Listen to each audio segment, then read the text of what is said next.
Many people dream about traveling the world. I mean, there are just so many places on our planet to go, but it comes at a cost. It's not free, especially when you're looking at finding accommodation in all the places you want to go to. One option that more and more people are considering is house sitting. To talk more about how this actually works, what's involved, and what the opportunity is, we are joined by Angela Laws. She is the head of public relations and charity partnerships at an organization called Trusted House Sitters. We reached her in Cove, Scotland. Hello there. Hello, Bruce, and thank you for inviting me. It's lovely to be here. I just love that we're talking to someone in Cove, Scotland, because I can picture it. I've been to Scotland, but I have never been there or house sat there. We know what the word means, house sitting. You go and stay in someone's house while they're away. What does it mean in this context? Okay, so house sitting, and of course, we're pet sitters as well. And that's the real key because in all of this, you have to be a pet lover to begin with. And what it means is we have a community of like minded pet lovers who love to travel, be they pet parents or be they sitters.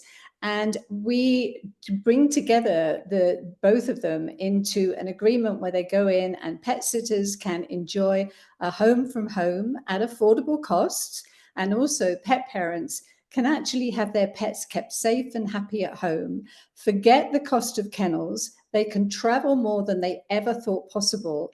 And we know there are good kennels, but not every pet can actually be kenneled. After all, you can't kennel a chicken, and we actually look after all pets. Um, and That so is such it a great is, example. I know, but it's growing in popularity because during the pandemic, pet ownership or pet families grew, and it hasn't stopped. I mean, in the United Kingdom, we've got, three-quarters of every household has a pet. In the United States, it's 67% have a pet. And how do you want to keep them when you travel? And that affordability as well is so, so important with the costs of everything going sky high. There are so many examples of where the sort of dating matchmaking sites have cropped up in a gazillion different areas, Airbnb, car share, all the things. Let's start with the homeowner. What are some things that they need to keep in mind or ask themselves to see if this is a good fit for them? Okay, I think today the trust element is coming through so much more, and it's becoming quite normal to have, open your home to people, whether that's Airbnb or trusted house sitters. So for a pet parent, it's whether or not they are going to find the right sitter for their pet, the right sitter for their home, and when it is they want to go away. How long do they want to go away for? All of their pets, they know their pets better than anybody else. And so coming to a platform like Trusted House Sitters, you actually have all the information you need in which to make an educated decision about whether or not this is right for you. And we know it's not right for everybody, but when it happens, and I mean, magic happen. I did 11 house sits last year. I've done over 200 in the last 14 years.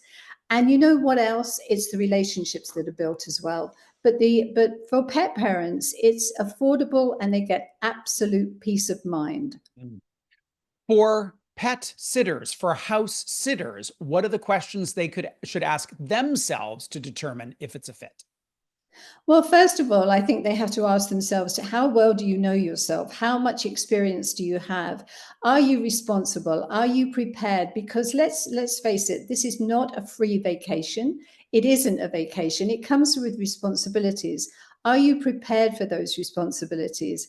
And do you want to go and look after a pet and have that, full responsibility for a pet and a home? But the thing about it is that sitter or travelers now, and especially pet sitters, are looking for good experiences. They're looking for different, they're looking for authentic, they're looking for slow travel and sustainable travel as well. And so ask yourself, are you prepared to take on the responsibility? Are you prepared to, have everything that goes along with being a pet sitter?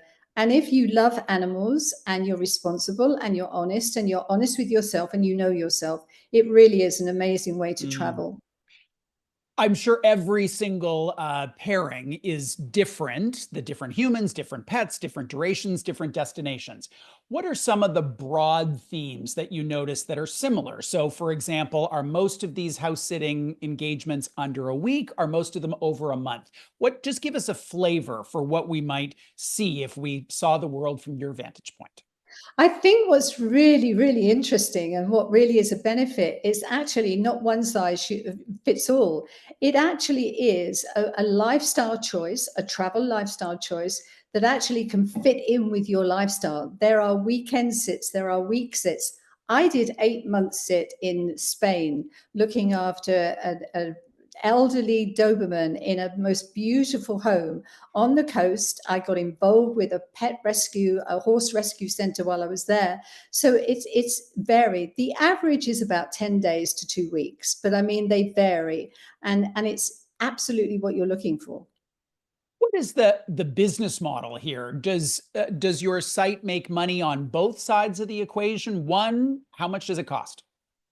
We are a membership marketplace. Both sitters and pet parents pay a membership fee, which starts at $129 a year. And for that fee, they have unlimited pet care options. For sitters, they have unlimited pet sitting options. And so both sides pay that fee. We also have a membership services team. And this is the beauty of coming to a platform like Trusted House Sitters. You're not going out onto the internet and throwing it out there and hoping that the right thing's going to come back at you. You are involved with the community. You have a process in place. You have all of the checks and balances to make sure that this is going to work for you. Anyone staying in another person's home and engaging with their pet is open to risk. There's risk. Nothing's perfect. There is Absolutely. risk. What are some things that you would say about how you're structured, the insurance you carry, the training that you do, the policies that you develop? What mitigates some of those obvious risks? And you're absolutely right. And of course, we are a platform that brings these parties together. They bring the two together. However, we have ID for every member that comes in. There is an ID check. For our sitters in the United States, there's a full background check. And all of our homes and homeowners, they're checked and all of the listings are approved.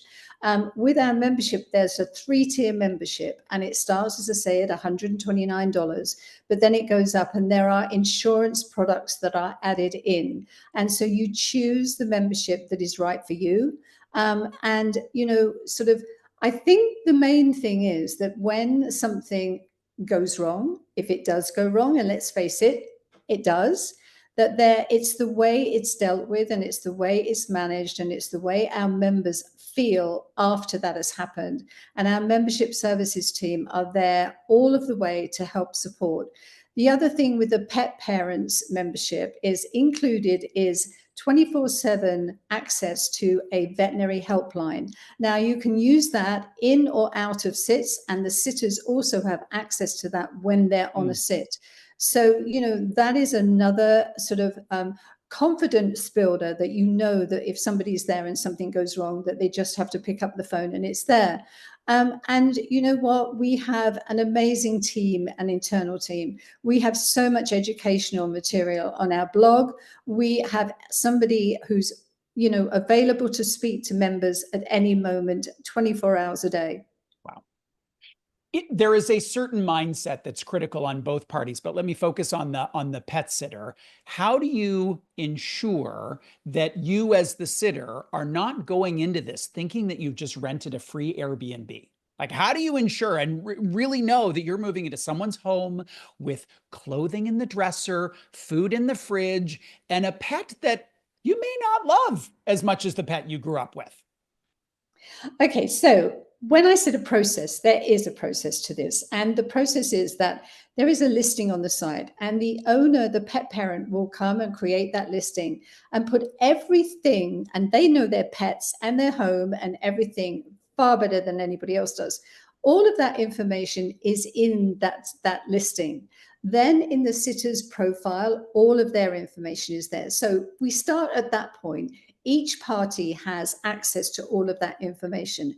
And then we have this process that we say you really should follow. Not everybody does, but you should follow it, which means that you have a video call, you have messaging, you actually both communicate. And we always say Mm. communication, communication, communication, that you communicate way into the point where before you commit, so that both parties, both sitter and pet parent, are 100% assure that this is the right sit, the right sitter for the right pet before they tick the box and say we agree.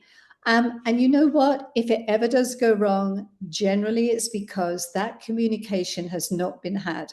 They really haven't gone to it and really sort of got to know one another. And you know what the other thing is, Bruce? In life, we're drawn to like-minded people. And Mm. all of the sits I do when I go into the home, and it's not for everybody, not everybody can feel comfortable in somebody else's space. But when I go in, it's amazing. They'll say to me, do you like music? You can play the music. Do you like books? You can read the books. I will go to the books and I can guarantee that their books are the same as my books. Their music is the Right, same as my music. And it's like, I know these people, and that right. is what it is. It is really, and I've made lifelong friends through Trusted House Sitters. I believe it. Angela, thank you so much for joining us today. I think everyone should do this, even though I know not everyone should do this, but it would kind of be perfect for me. We really appreciate your time. Thank you so much, Bruce. Angela Law is head of public relations and charity partnerships at Trusted House Sitters. She joined us to talk about this really cool model that if it's for you, it is 100% for you. And if you don't love the idea, you should never try this.